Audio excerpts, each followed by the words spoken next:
Fuego en el silencio. Me llamo Vilma Trujillo García, y mi vida, como la de tantas mujeres en las montañas de Nicaragua, estuvo marcada por el trabajo duro, la esperanza y el peso de un destino que nunca pedí. Crecí en la comunidad rural de El Cortezal, en el departamento de Río San Juan. Las mañanas eran de cielos despejados y montañas verdes, pero las noches traían un silencio denso, como un recordatorio de lo que se esconde en los corazones de las personas. Desde pequeña, aprendí a ser fuerte.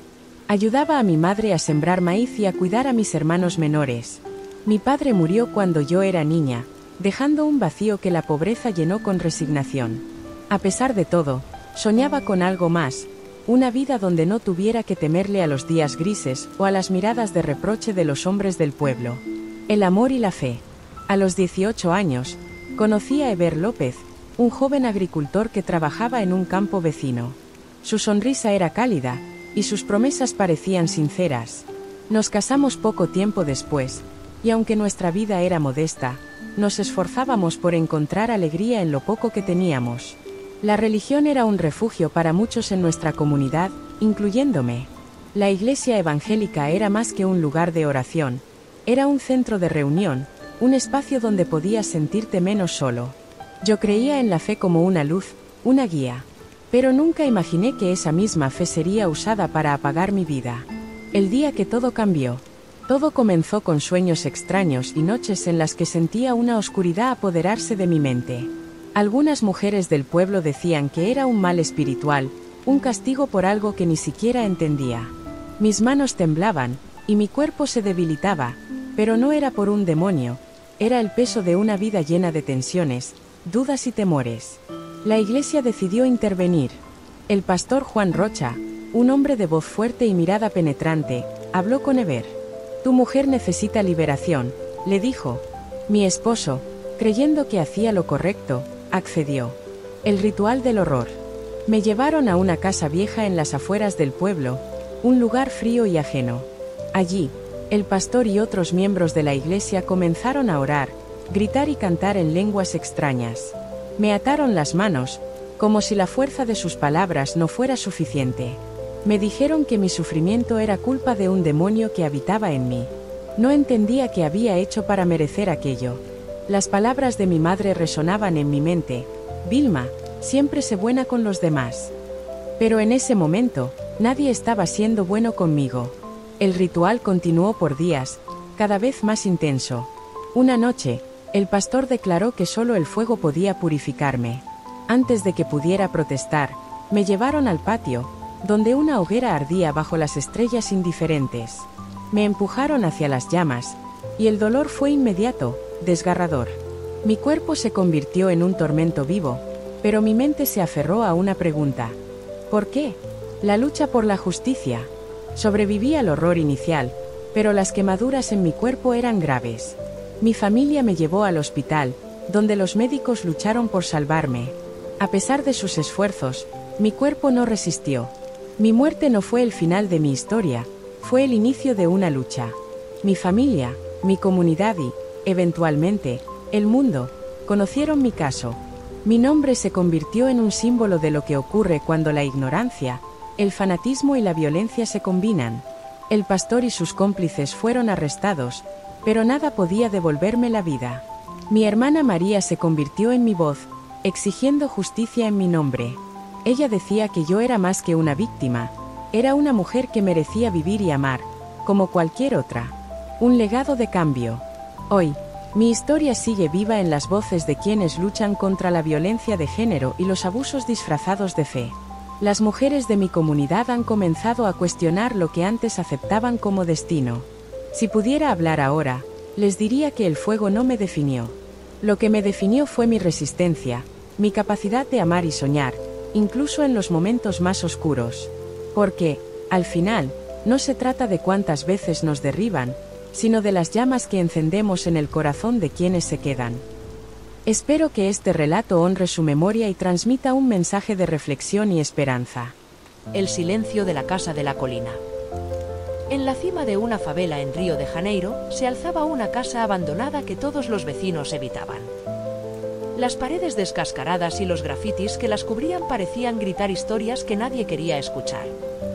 Según los rumores, allí había ocurrido algo terrible hacía décadas. Un asesinato tan misterioso que la policía brasileña, famosa por sus métodos inflexibles, no había logrado resolver. Para los locales, aquella casa era un lugar maldito. Ignacio y Mauro, dos amigos argentinos de 20 y pocos años, estaban en Brasil disfrutando de unas vacaciones mochileras.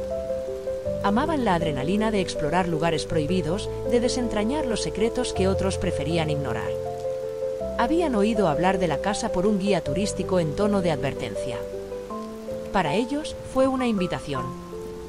¿Qué decís, Nacho? ¿Nos mandamos?, preguntó Mauro con una sonrisa atrevida. Obvio. ¿Vinimos a Brasil a jugar a la Play o a vivir aventuras?, respondió Ignacio. La tarde era cálida, pero al acercarse a la casa, el aire parecía más pesado, como si el lugar tuviera su propia atmósfera. La puerta principal, aunque carcomida por los años, estaba entreabierta. Entraron sin esfuerzo. El encierro. El interior era aún más siniestro que el exterior. Había muebles rotos, fotografías en blanco y negro esparcidas por el suelo, y un olor a humedad que calaba los huesos. A pesar de la luz del día, las sombras parecían moverse entre los rincones. Esto está genial para un vídeo, dijo Mauro, sacando su celular. Sí, si logramos salir de acá vivos, bromeó Ignacio, aunque en su voz había un deje de inquietud. Exploraron habitación tras habitación, fascinados y nerviosos al mismo tiempo. Encontraron una escalera que bajaba al sótano, pero antes de que pudieran decidir si explorarla, la puerta principal se cerró de golpe detrás de ellos. ¿Vos cerraste eso?, preguntó Ignacio, mirando a Mauro. ¿Me estás jodiendo? No hay nadie más acá. Intentaron abrir la puerta, pero no se movía.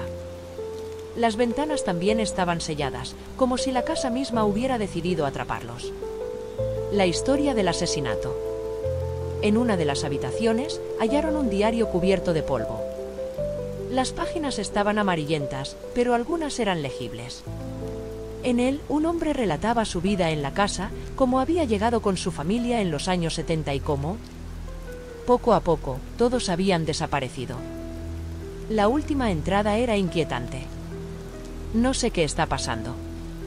Los objetos se mueven cuando no miro, las puertas se cierran solas.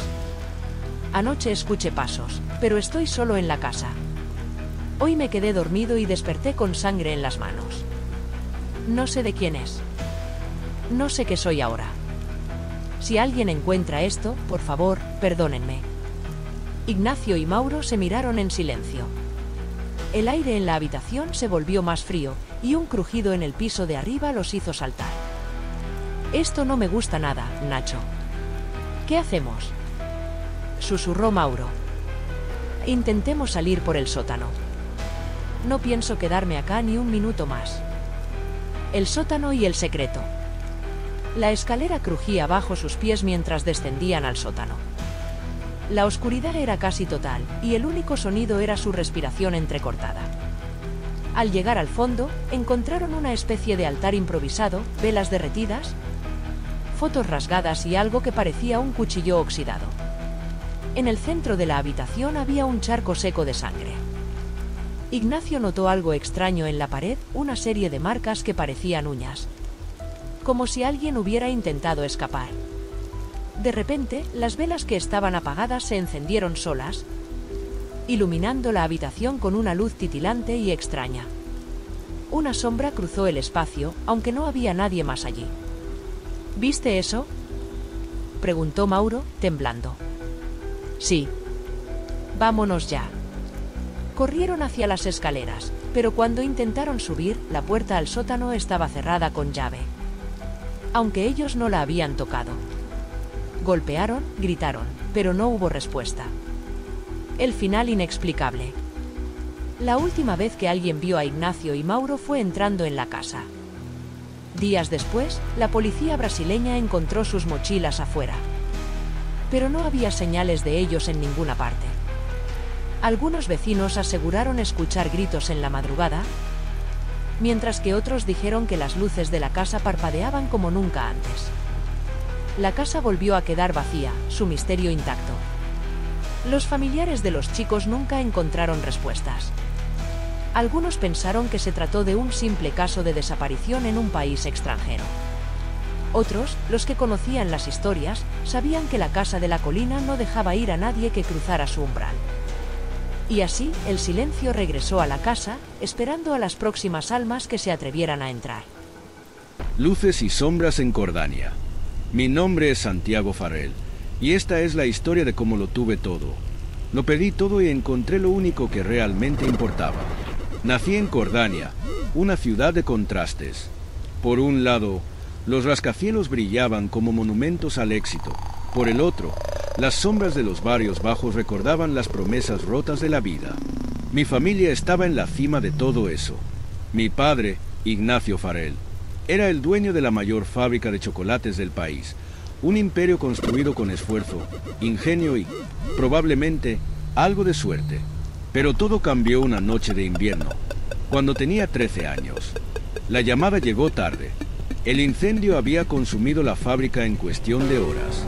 Las llamas no solo destruyeron el negocio, se llevaron a mi padre con ellas. El vacío de la ausencia. Nunca olvidaré cómo mi mundo se derrumbó. Mi madre, Isabel, me abrazaba mientras yo lloraba, pero ella también estaba rota. Poco después, desapareció. Nadie supo qué pasó. Algunos dijeron que no soportó el dolor. Otros murmuraron cosas más oscuras. Pero mi padre se había llevado su secreto a la tumba, y yo me quedé solo.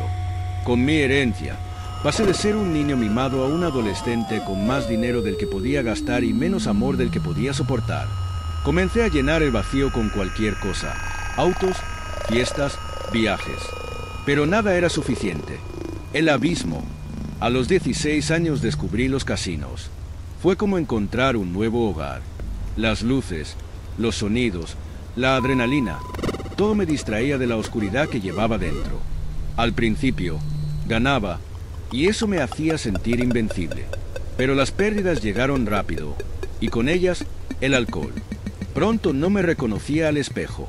Mis ojos estaban hundidos, mi cuerpo flaqueaba, y mi mente era un torbellino de autodesprecio. Gastaba fortunas en una sola noche, tratando de comprar algo que no sabía cómo nombrar. Un encuentro que cambió todo. Fue en una de esas noches, mientras tambaleaba fuera del casino, cuando la vi por primera vez. Sus ojos eran de un azul profundo, como un cielo después de la tormenta. Su cabello oscuro caía en ondas suaves, y su sonrisa era la única cosa real en un mundo que parecía una ilusión. ¿Estás bien?, me preguntó, su voz suave pero firme. ¿Qué te importa?, respondí, con más veneno del que pretendía. Pero a ella no le importó mi tono. Me ofreció su mano y me ayudó a levantarme. Su nombre era Camila, y aunque no lo sabía en ese momento, iba a salvar mi vida. El camino de regreso. Camila no era como nadie que hubiera conocido.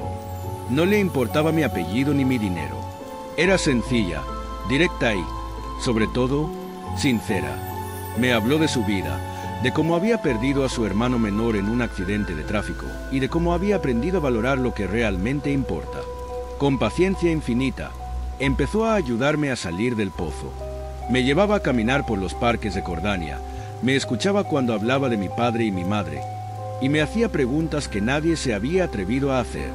¿Qué estás buscando realmente, Santi?, me preguntó una tarde, mientras el sol se ocultaba tras los edificios. No lo sé, respondí, con lágrimas en los ojos. Ella no dijo nada, solo me abrazó. Fue en ese momento cuando entendí que el dinero nunca había sido la solución. Un giro inesperado. Con el tiempo, empecé a cambiar. Dejé el alcohol, abandoné los casinos, incluso comencé a ir a terapia.